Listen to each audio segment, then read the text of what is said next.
If you're headed to Paris and you care about skincare, you're going to want to check out Citypharma Paris.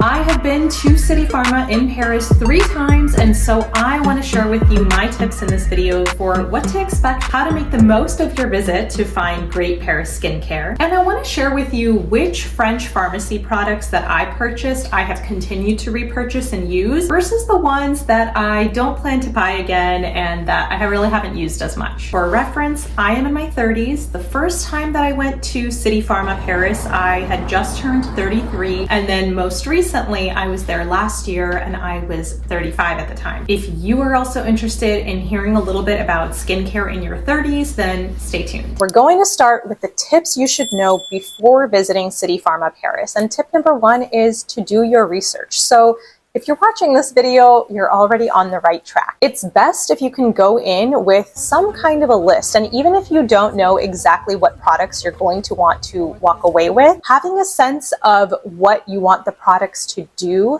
what skincare concerns you want to address will definitely be helpful. Go in knowing your skincare type, your major skincare concerns, and what questions you have about your skincare, the products you use. It's also great if you have a sense of what types of products have served you well in the past and what really doesn't tend to work for you. For me, when I first went a few years ago to Citypharma Paris, my main concerns were I wanted products that would focus on anti-aging, preventing fine lines, and easing up any that had started to form. I also have dark spots on my cheeks that I've just had for a long time. I've tried microneedling and other things, so that's a concern that I always bring up, although I don't know if I really expect them to go away at this stage, and now it's more of a journey of acceptance. But anyway, I went in with that as a concern. And then the other thing was, at the time I was looking for a really great sunscreen. So those were my top 3. I ended up buying way more beyond that, but those were my main kinds of concerns and questions that I went in with. So get really clear on what that looks like for you. The next tip is set a budget for yourself. This will help you stick to your skincare priorities and make sure that you are investing in products that you want to be investing in. Because yes, Citypharma Paris, you're going to find great Paris skincare products, French skincare products that are more affordable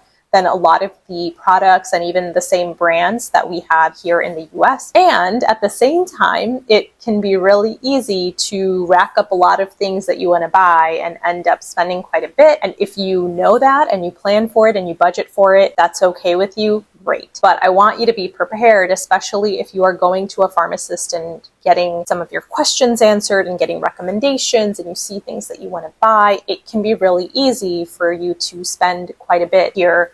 If you want to, that's okay, but have some sense of a budget and definitely have some sense of what your main priorities are when you're going in. Sort of related to this is you should go in with a sense of how big of a change to your skincare routine are you looking to make here? Are you wanting to completely overhaul your entire routine? Do you not have a routine and you want to build one from the ground up? Or do you feel pretty good about your routine? You have products that are your holy grail products already and you're just looking for things to supplement. This is going to be good for you to know, because I can tell you from Japan, I've also bought a bunch of skincare in Japan and I still have things sitting up there that I have not even opened. Okay, so it is easy to get carried away and think, oh, this is a great product for my skin. Of course I'm going to use these 100 pack of sheet masks that have retinol in them. This is what I bought in Japan that's still rotting away up there. So be mindful of what you actually want to do and how much you are capable right now of implementing into your skincare routine. Another tip is to consider going makeup free. If you plan on consulting the pharmacist, so there are different pharmacists walking around who are available to help you. If you plan on asking them questions about your unique skin type, it's going to be helpful if they can actually see your skin. If you do not feel comfortable going makeup free, maybe have some makeup free photos of your skin on your phone that you can pull up. Maybe you're zoomed into areas that you are especially concerned about. Another tip is to consider how much time you're actually going to want. And I don't mean how many hours you want to spend. Although yes, you should think about that. I mean, how much time do you really need to do your research once you are there. When you go in, if you don't already have a list of these are the exact products I want, I'm going to grab them and go, you're likely going to want to talk to a pharmacist and get some ideas and some suggestions and recommendations. If you do that, things can also get confusing really quickly. Even with your list and best laid plans, all of this research that you're doing about the top products to buy, chances are that when you get in there and you talk to a pharmacist, they may recommend you something after having a conversation and hearing about you and your unique skin type that didn't come up in any of these videos, that is completely new to you, and that is now something that you're trying to figure out. Wait, do I need this? Do I want this? It wasn't on these videos of the best things to get. That might happen, and it kind of just depends on how easily confused you are. For me, I'm pretty easily confused in those situations. And then what adds to this, because I have had this happen, so I want you to be prepared. You might have one pharmacist helping you out, giving you recommendations for a skin concern. A little while later, that woman is helping someone else, and another pharmacist might come up to you and say, hey, can I help you with anything? Now you're sitting here, you might be a little confused. So you ask the same question or you ask a similar question, and this pharmacist may recommend you something totally else for that same concern. What's happening is you're getting two different expert opinions in a short period of time. So one person's recommending you something based on her experiences and expertise, and the other is doing the same. It's really easy for you to lose your own mind and grounded center in a situation like that. So one solution to this is that you go in one day toward the start of your trip, you ask all your questions, you get a sense, you have your list, and maybe your list expands based on the recommendations you get. Maybe there are products that came up that you have no idea if you want, and you want to do additional specific research on those products. So you go in one day, go home for the evening, you do your additional research, and then you have your refined list, you go back, you get the stuff, you leave. That's one way to do it if you really want to get serious about this, and of course you have the time to spend on this. Personally, having been in there a couple times, it's not something I like to do multiple times on a trip, but I am someone in general who does not enjoy shopping and who feels really overwhelmed in crowds and in shops, and this is a crowded shop. So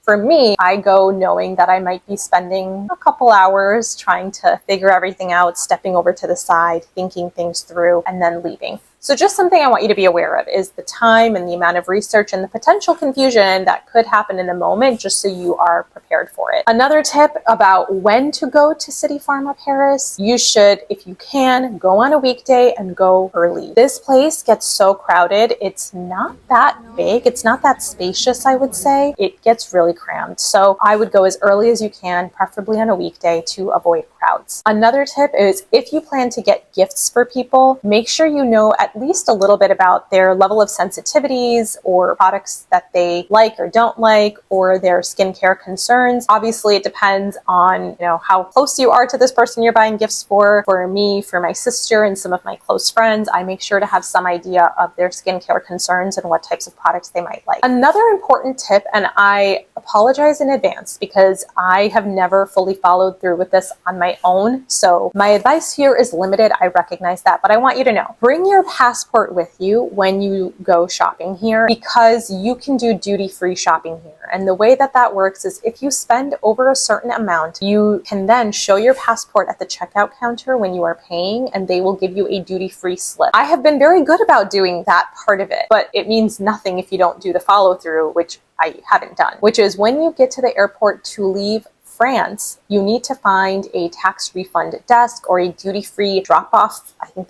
there's some kind of a mailbox or something where you can then submit this slip to get your tax that you spent back. This is really great. I think it's really, as I'm saying it, I'm like, it's so ridiculous that I have not fully followed through, but I think I've always been kind of, by the time it comes time for me to leave France, I'm like, okay, this purchase was made a while ago. I'm feeling stressed or, in a rush because it's a travel day and it just doesn't feel worth it to me to figure out where this is. If you have gone through with this, if you have actually done this, if you are just watching this and you happen to know where the tax refund setup is at the airport or anything like that, please share your knowledge in the comments. I will do my best the next time I'm in Paris to go through the entire process so that I can even film it. Maybe that'll hold me accountable and share with you the update of how to actually do that. Okay, one other tip I have for you is sort of in the post of your French pharmacy shopping. Just because you have watched these videos where people are recommending products over and over and over again, or just because you speak with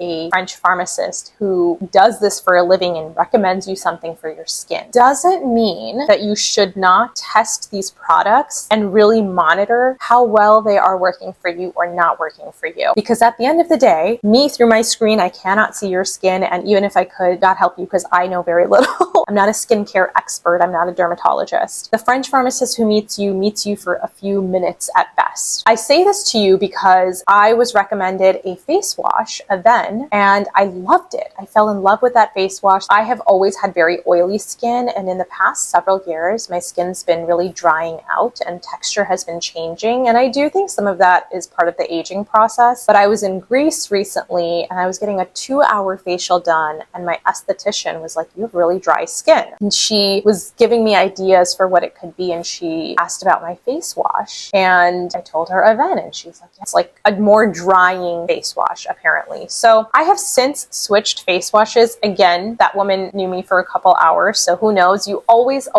have to do your own experiments on your skin to see what's working for you, what's not it for you. Okay.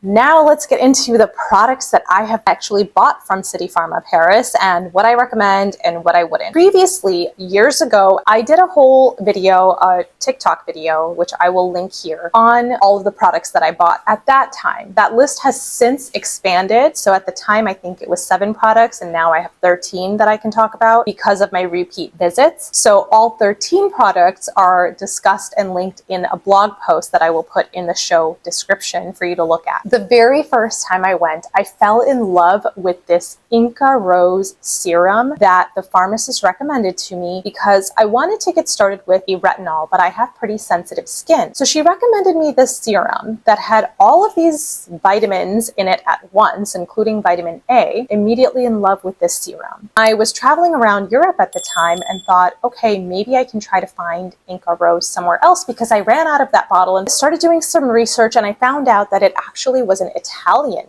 product, and I was in Italy and I could not find it anywhere. In future trips when I've gone back to Citypharma, I have not seen it there. I think either it was discontinued or they don't carry it anymore. But what I did do, that is something that I ended up buying multiple times. I found it on some obscure pharmacy online somewhere and purchased it from there once I got back home to the US. So I really liked that. However, I have since stopped using it, and I got this on my last visit last February to Paris. I got the A313 retinol. I don't know. Some people say it's not a retinol. It's some kind of retinol or retinol adjacent product that I have been using. This is the only tube that I have bought. I would like to get another one when I run out. I only use it once or twice a week because I'm still building up. I did learn the hard way that if you have any trace of moisture on your face, it really burns to have this on because of how it interacts with the water. I don't know, but now I try to wash my face hours before bedtime so that I have a completely dry face before I put this on. Otherwise, it stings and it's not comfortable to sleep in. So this is one product that I would recommend. I also bought initially a dark spot corrector because I have a lot of brown spots, and they gave me this thing. I didn't put 2 and 2 together until my sister one day was looking at my dresser counter and saying, "Skin whitening? Why do you have skin whitening product?" And I was like, oh, is that what they gave me to get rid of? I mean, it makes sense, but also it didn't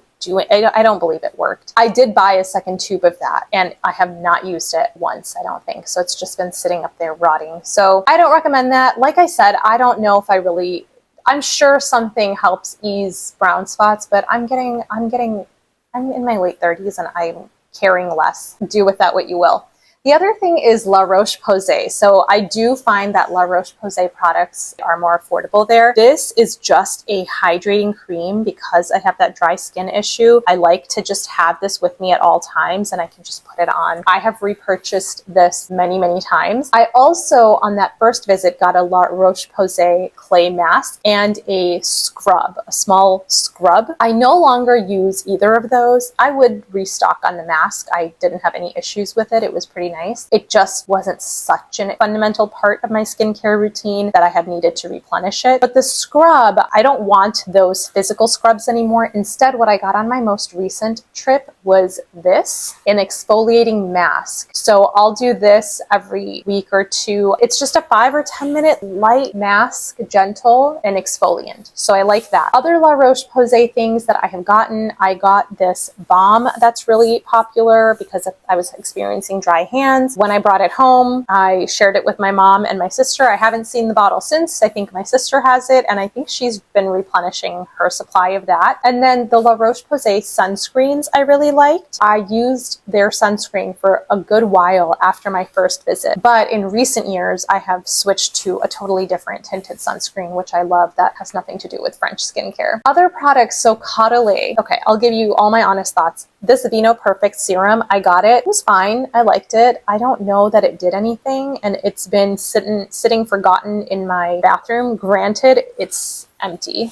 I did use it all, but I don't plan to repurchase. I also got this. Oh, this is the same brand as this. So this is just a moisturizing mask. So sometimes when I'm feeling like skin is really dry, I live here in Chicago, it's winter, it's pretty dry right now, I will just put this on before bed and just leave it on for extra moisture. But the other thing I wanted to say about Caudalie is that I really love their hand cream and their lip balms. See if you can find that. Oftentimes it'll be in a bin and they'll have some kind of a deal on it, so that's nice to get. Another product that I currently have 3 of these on my dresser. This is the Embryolisse. Who knows? I don't know how you say it. If you've been doing research on what to buy, chances are you have come across this, and I do recommend it. I use it. It's just like an everyday product for me. I use it under my sunscreen. It's a moisturizer / primer. Apparently, all of the big makeup artists use it. It's just very easy. It's very usable. Is it groundbreaking? I don't know. I haven't seen anything that makes me be like, oh my gosh, but clearly I've bought this over and over again. So it's just easy to use. It's nice. I like it. All right, the Nux oils. So you can see I bought this last February. You can see how much is left. I have hardly used it. I'm not really a big body oil person though. So there's that. And then this, the scent is nice, but it's a bit strong. I like the other scent as well, the original scent, which is the brown or amber colored bottle. And I have always wanted to try the shimmery one, but I haven't gotten it yet. So maybe the next time I go, I'll try that. But I do think that if you have friends who are into body oils, this makes a really good gift. They also often have mini bottles of it or like variety packs. You can find that. And then finally, Biofin.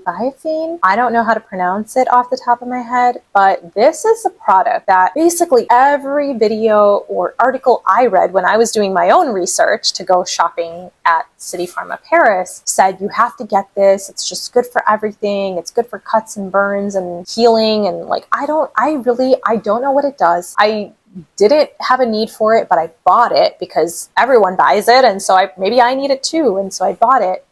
And then I thought, let me give this to my sister because you've got a toddler and I don't know, accidents could happen and you might need this more than me. So she hasn't used it either. My sister's really, everything's got to be EWG certified, which is great and is rubbing off on me. So Biofin, I don't know if you really have a need for a product like that in your life, or maybe I have not tapped its full potential. Like if you know what I could be using that for that I am not, please let me know. But in my understanding, it's in case of emergency. Is that right? I don't know. There you have it. Those are my recommendations for how to make the most of your time at Citypharma Paris when you are looking for your French pharmacy products. You're going to get a whole bunch of good stuff. You might end up with more than you need, so definitely do your research beforehand. If nothing else, it's a fun experience to go and check out these Paris skincare products. Enjoy your trip and enjoy your shopping, and tell me what else I should get and add to my list the next time I go, because I'm sure I'll be going in the next couple years. What's not on my list that should be? Tell me in the comments.